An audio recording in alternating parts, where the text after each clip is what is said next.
Hello, welcome to the last WWE pay-per-view review of the year. TLC has come and gone now. I'm joined by always KK and Dave. How are you two doing today? Doing good. How are you? I'm good. Dave, how you doing, man? Doing good, doing good. Yes, unfortunately, if anyone watched my live stream, we had technical issues for the first couple of hours, which may or may not have been sorted now. I bloody hope so, because I've got to watch Raw tomorrow. But yes, we kicked off with the pre-show match, which was quite meh.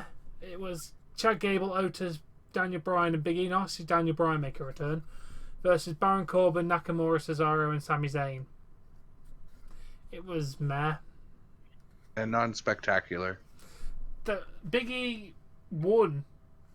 He pinned the IC champion. He pinned the IC champion. Which is happening next week on SmackDown. For Christmas Day, you're going to get to see Sami Zayn versus Big E. Big E for IC champion. It's going to happen, isn't it? I hope that's what they pre-taped. I hope. They probably pre-taped two endings, to be perfectly honest, haven't they? Yeah. But yeah, not a spectacular match. I'll just give it an average 2.5 out of 5. Mm-hmm. I'm with you on that. Didn't do anything bad, didn't do anything good. Yeah.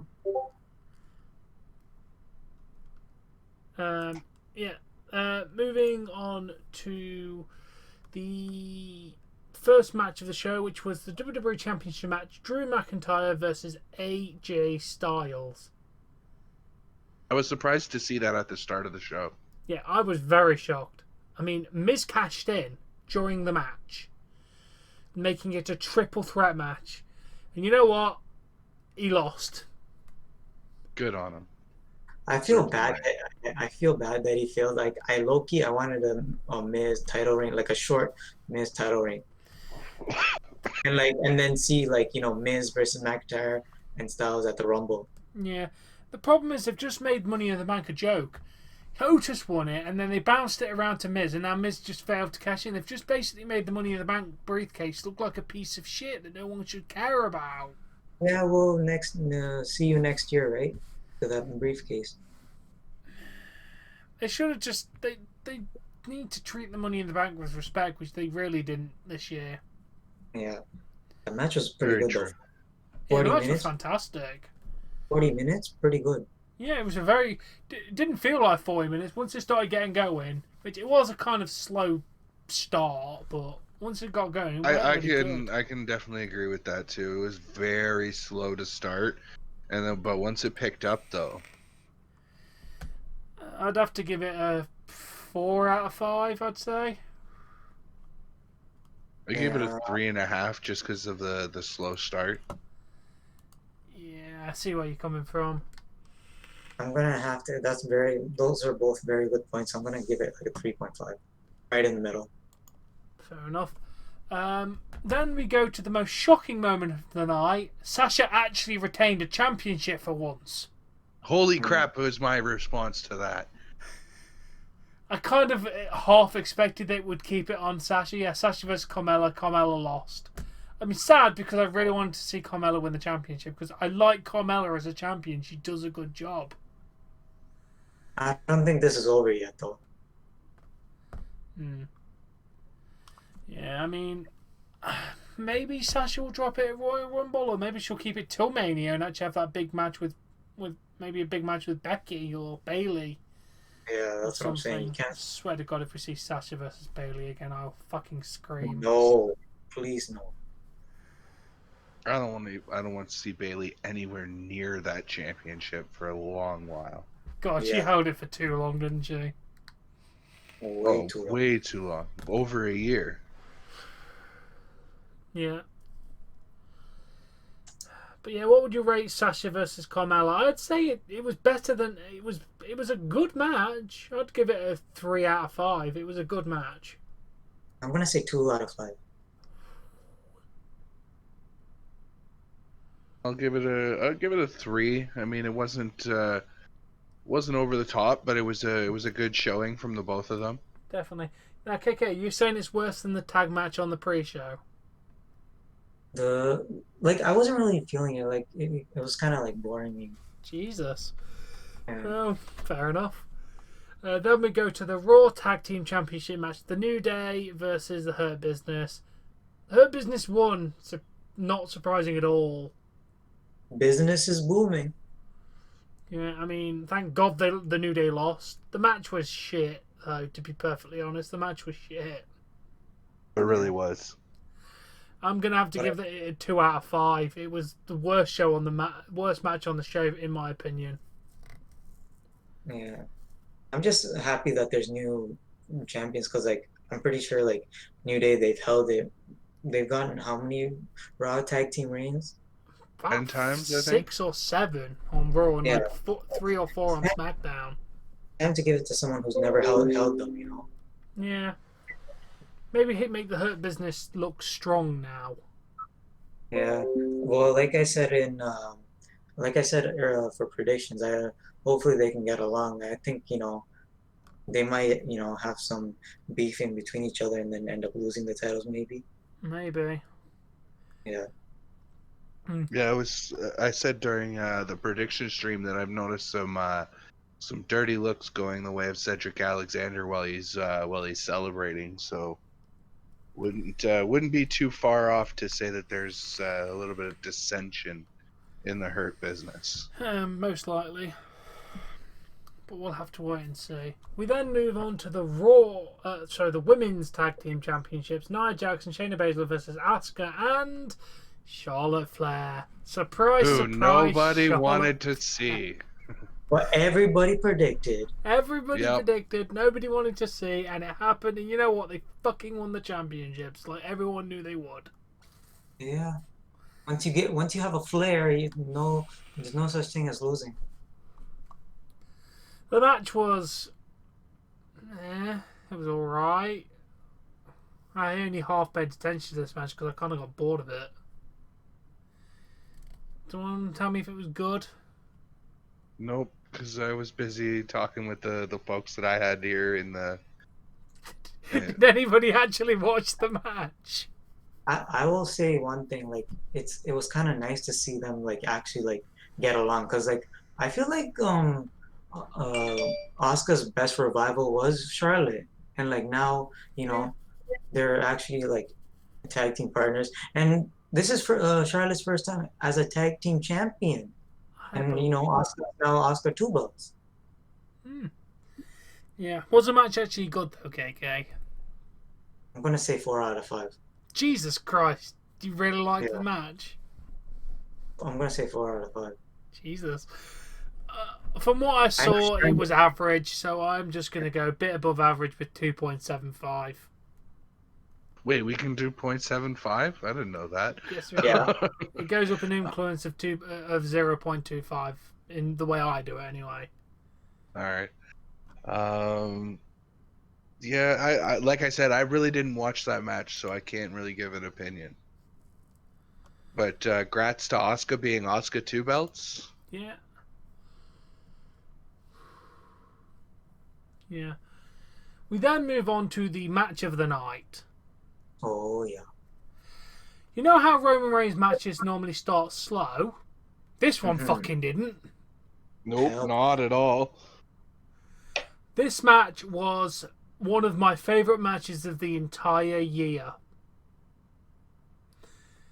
And it still won't win a Slammy.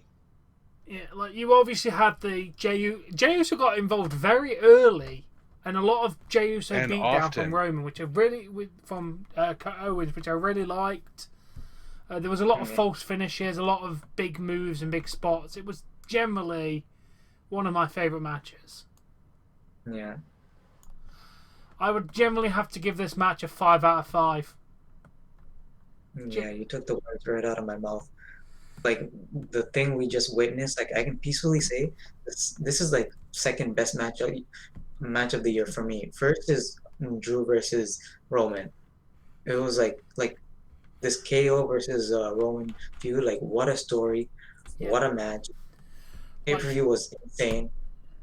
Like I gave Roman versus Jey in the Hell in the Cell 5 out of 5 for storytelling. This just got 5 out of 5 for the actual match as well. The overall wrestling was decent and just probably contender of match of the year, in my opinion. Yeah. I can agree with that. I'd give it a 4.5 because I found that there was a lot of like really strong headshots and no blood. Like he fully hit KO in the head with the steel steps with force, and there was no blood. I'm disappointed. Blood would have helped this match. Would have helped the pay-per-view. Definitely. Yeah. Yeah. Then we got reminded that Royal Rumble is on January the 31st, which is very late. Very. Because normally the Royal Rumble's on like the third week, and I would have thought it would be on the 24th. That's what I was gonna say. But 31st. Yeah. Very interesting. Then we go to the Firefly Inferno match, which disappointed me on the start because there was no fire to start with. But when they finally turned on the fire, boy, was there ever fire. There was fire everywhere. They even set a bloody chair on fire. I mean, the ending, Randy Orton pushed the Fiend into the fire, at which point the Fiend then got Mandible Claw on Randy Orton. They got into the ring. Bray Wyatt hit an RKO and then set the Fiend on fire. Yes? This match. Really? The Fiend got burned for real. Well, in kayfabe got burned. If we're going to be realistic, it was a body double. Well, not even a body double. It was a fake body. Yeah. Because they pre-taped it. Because well, you can't actually set people on fire. Wait, that's so kind that of illegal. That was actually pre-taped because it still said live in the top corner. Yes, I know. That's what I found weird because they normally don't do that, but it's already been confirmed that was obviously pre-taped because you set Bray Wyatt on fire. Good point. But overall, the match I'd have to give a 4 just for the outlandish stuff that happened in it. The match wasn't that good, but come on, they set him on fire. Proper on fire. Bray literally fully went into them flames. Well, at least his back did. Yeah, I've got pictures. His back was literally on fire. Yeah, he lit him like he lit the Wyatt compound. Yeah, he literally set him on fire. For one part of it. Fire-resistant clothes, obviously. Oh, yeah. Now, what would you all rate the pay-per-view overall? I wouldn't say it was bad, but like out of 5? No, out of 10 for the pay-per-view. Out of 10, 8, 7? Yeah, I'm going about an 8. Probably one of the best WWE main roster pay-per-views of the entire year. Yeah. Everything was done well. The matches that were boring wasn't enough for me to want to not watch them. They just they were there, but I knew they were not going to be good. Yeah. But they didn't take up 25 minutes. They were only there for like 10 minutes. Yeah. The big matches that needed the time got the time. Yeah, good way to end 2020. Yeah. Good pay-per-view to end 2020, agreed. Definitely. I mean, it's not getting pay-per-view of the year because there's better contenders than that, to be honest. Yeah, SummerSlam or the Rumble, maybe. I'm thinking, or even War Games. I loved War Games. Yeah. Yeah, I'll give the pay-per-view about an 8 out of 10. Like I said, it was missing in blood. I feel like I don't know about you, Tom, but myself, I personally feel like TLC and Extreme Rules, every single match should have a stipulation, whether it's just a tables match or a chairs match or like whatever. Each one should have some sort of stipulation on it for events like TLC and Extreme Rules. And blood. You need blood if it's extreme. Yeah, I agree. Blood would have definitely enhanced Kevin Owens and that. Some matches do require blood. Look at when they did Bret Hart versus Stone Cold Steve Austin at WrestleMania 13. That match would have been nothing without the blood. Yeah. Yeah. Just, there you go. I've noted down my 5-star matches for the year. I can't remember anymore, but I only got 3 so far. I might have given more out. I should keep note next year, to be perfectly honest. Yeah. Okay.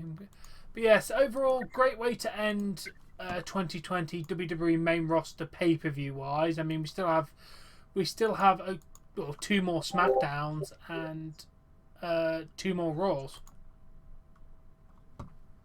haven't we? So, Yeah, because there's still 2 weeks before New Year's.